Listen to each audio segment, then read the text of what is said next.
Hi, this is I'll explain. This time I'm going to explain the Zeta Gundam. Zeta Gundam, model number MSZ-006, is a transformable assault mobile suit for the AUG. AUG, as we have discussed, is a militia formed in response to the Titan's tyranny. While there are some former Zeon personnel and separatists, the general consensus within was to end the Titans and improve the space noise standing within the Earth Federation. Thus, most of their operations would be delivered directly towards the Titans instead of a full-scale war where territories are occupied and taken, at least not before AUG earn enough support within the Federation. Since most of Titan's political allies are Earth's premises, they would receive logistic support from the Federation force installations on Earth. AUG wanted to be able to launch surgical strikes directly to those installations from space without having a large fleet in low orbit. Thus initiate the Zeta project with Anaheim Electronics to develop mobile suits capable of doing so. Now both Earth Federation and Zeon had considered such strategic striking mobile suits during the 1-year war, and some of those projects were continued afterwards. However, these projects ended up becoming gigantic mobile armor with a single mobile suit as its pilot, or some kind of nuclear warhead delivery systems. Needless to say, both options are impractical due to the militia nature of AUG. Luckily for AUG, the bullet re-entry system was developed from the material science advancements of the 1-year war, allowing regular mobile suits to drop down safely without drop ships. However, they would still be vulnerable to high altitude interceptors on Earth, so AUG needed a mobile suit to fend them off. Thus that the project shift its focus into low orbit and high altitude combat. And the natural conclusion was to develop a high performance mobile suit that can transform into an aircraft, ideally capable of re-entry by itself. But with logistics and size constraints, the development of a promising prototype hit a technical wall. All of that was changed when AUG successfully captured the Gundam Mark II. Gundam Mark II's movable frame provided a good basis for Zeta Gundam to have a strong structure with inhuman flexibilities for transformation. The sliding armor design not only means armor pieces wouldn't interfere with transformation sequences, but also provides proper enclosure for both mobile suit and mobile armor form, allowing the Zeta Gundam to form its own heat shield for re-entry. Now this G-frame lacks the gimmick to transform into MA mode, so we will leave that out for now, but we can still look at the Zeta Gundam's mobile suit mode and see what makes it high performance and eventually the symbol of AUG starting from the head. Zeta Gundam's head is elongated compared to its Federation predecessors. It is done so it can be easily retracted into the chest for transformation. Otherwise it is very Gundam looking. Optic on top followed by antenna array and twin eyes below, a face mask, and a transceiver chin. Zeta Gundam have integrated Vulcans and 2 sets of foldable V-shaped antennas on the array, again to facilitate transformation. While both AUG and Anaheim wasn't particularly fond of Gundam's head design, they cannot argue with its performance, and the psychological impact of bystanders seeing one fighting the Cycloptic Titans. Moving down to Zeta Gundam's chest, it is quite a departure from the Federation Gundam design in style, but the layout is very similar. A collar around the neck, vents on either side of the chest, and the cockpit in the middle. Zeta Gundam's cockpit has both full dome monitor and linear seat, much like Gundam Mark II, and improved heat shielding for re-entry. Unlike the Federation's Gundam design or any typical mobile suit designs, the main reactor is not installed in Zeta Gundam's chest. Instead, it has a pair of auxiliary reactors in order to save room for Zeta Gundam's head to retract in MA mode. Zeta Gundam skirts are longer than most Federation Gundams.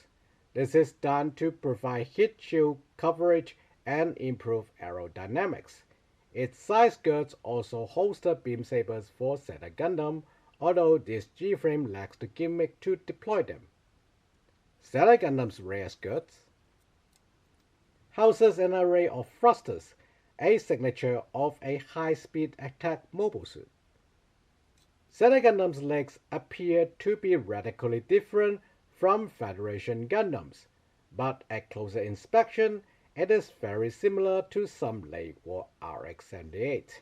As we have mentioned, Zeta Gundam does not house its main reactors in its torso, and they are placed in the calves instead.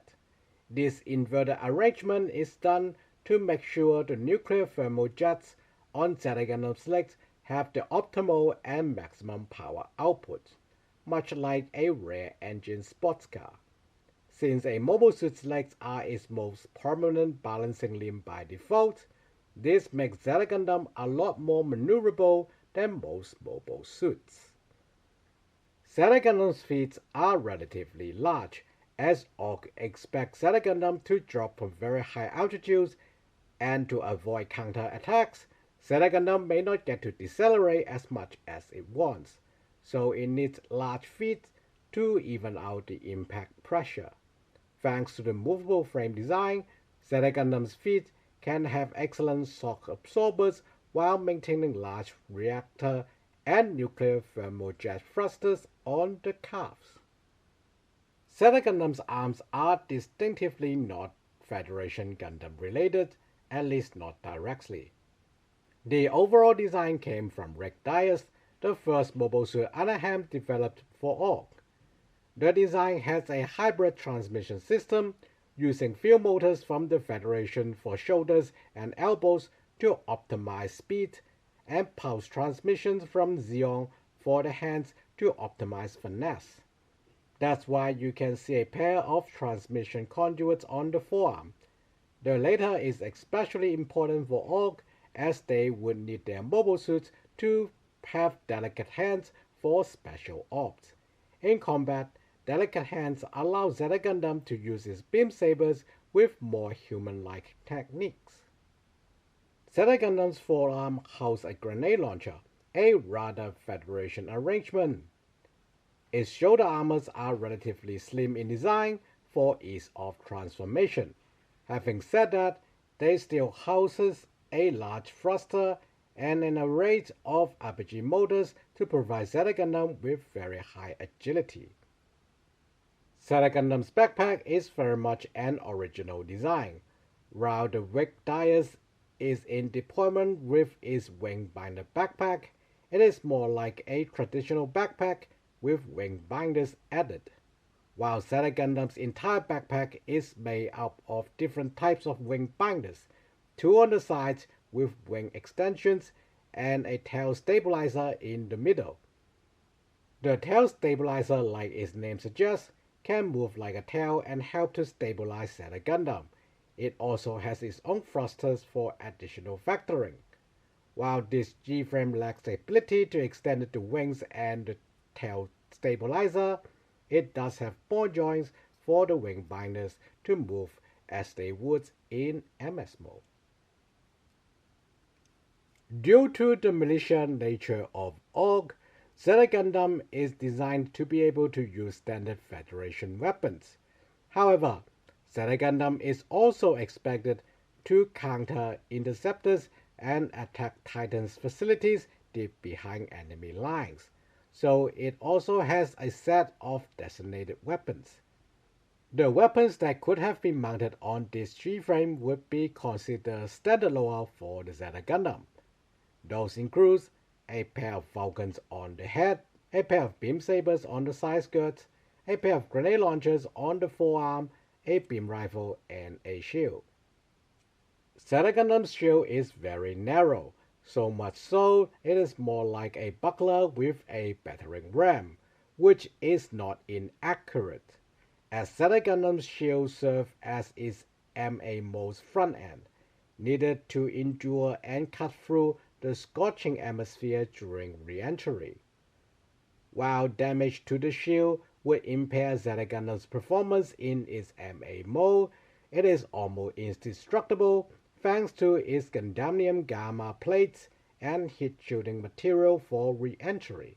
In fact, this shield's potential as a melee weapon had been unleashed later in the war, and considered as one of the most deadly weapons on Zeta Gundam. Zeta Gundam's shield has reserved an opening for the forearm grenade launchers, so that Zeta Gundam can launch grenades with its shield in precision.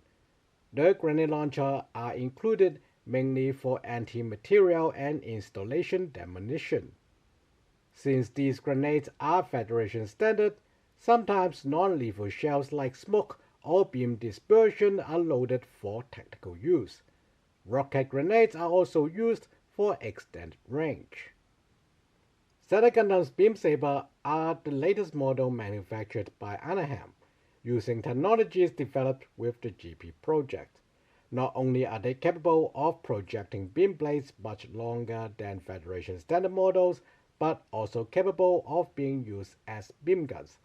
For Zeta Gundam, the beam gun functions are usually used while still mounted on the side skirts. Unfortunately, the side skirt on this G-frame is only mounted on a single hinge, so they cannot reenact Zeta Gundam pointing them forward, or back, besides the lack of ability to deploy the beam sabers. This capability is mainly included for MA mode, providing hard kill defense capabilities, which have been proven to be very useful in MS mode as well. The pair of Vulcans on Zeta Gundam's heads are very much standard Federation models. While some sources suggest they are smaller caliber, most sources suggest they are standard 60mm, and it would make more sense for AUK to stay standard. Zeta Gundam's beam rifle is relatively long, and for good reason. It is designed to have longer reach and higher rate of fire, as AUK would often be outnumbered. So Zeta Gundam would need to be capable of shooting its targets from further away. The longer range also plays a part in Zeta Gundam's MA mode, as it would be moving at hypersonic speed, so it would need to cover the distance Zeta Gundam would be moving as it closed in. While Zeta Gundam's beam rifle is constructed very much like other Anaheim-made beam rifles at the time, with exposed conduits to improve cooling, it also features outer casing, rectangular optics, and removable energy cap like Gundam Mark II's or Federation Army style ones, for added ruggedness. This is because this beam rifle has to survive re-entry along with Zeta Gundam, while the blunts of the heat and stress are handled by the shield and wing binders. This beam rifle would endure a lot more heat and stress than regular beam rifles would. In addition, the barrel of this beam rifle also has a beam saber mode, allowing Zeta Gundam to use it as a bayonet, giving Zeta Gundam longer reach in melee combat, or ability to fight with beam blades without needing to draw its beam sabers. Unfortunately, this G-frame does not have a beam blade attachment for it. Also missing is the ability for this beam rifle to retract the barrel, in order to make it easier to be used in enclosed environments and improve aerodynamics in MA mode. With so many fine controls and weapon system in a MA mode, Zeta Gundam is expected to be very hard to pilot. In order to lower the pilot's workload, Anaheim included an assistant control system called the biosensor. The biosensor is a psychomule-like system, which means it would read the pilot's brainwave for its instructions. But unlike actual psychomeal systems, where it requires clear and strong readings, the biosensor takes more general readings, use them to predict the pilot's input, preparing relevant systems. For example, the biosensor would read if the pilot is in a more aggressive or defensive trend. For aggressive, the biosensor would provide firing solution for the grenade launcher as the pilot moved Zeta Gundam's left arm, while for defensive, the biosensor would prepare to bring the shield up from the incoming threats. In combination of magnetic coatings applied to reduce wear and increase speed of Zeta Gundam's transformation, it provides Zeta Gundam with reflex on par with mobile suits with psychomeal systems. With speed only matched by specialist MA, top-of-the-line armor, flexible weapons, and incredibly potent control system, Zeta Gundam had quickly become the most important asset and face of ORC. After its introduction, it was deployed to the fiercest battles in the Grips War, and managed to bring down Titan's many new mobile suits and mobile armor one after the other, until the Titans were defeated and disbanded. Zeta Gundam continued to serve ORC during the First Neo-Zeon War, and triumphed once again. ORC was very quickly in attempts to mass-produce the Zeta Gundam. Most sources would suggest that ORC had developed 3 of them during the Grips War. After the Grips War, as ORC slowly integrated into the Federation forces was very eager to fund a less demanding model called Zeta Plus, and had deployed them with several elite units. However, even the Zeta Plus is proven to be over-engineered for the more well-supported Federation, so a project was launched to create an even more cost-effective model. The result is known as the Re-GZ. Many Federation Gundam projects before the miniaturization of mobile suits can still feel the echo of Zeta. In fact, even the F-90 and later projects inherit some of Zeta's legacy. But that's a story for another time. For now, this is Zeta Gundam in mobile suit mode explained. Thanks for watching.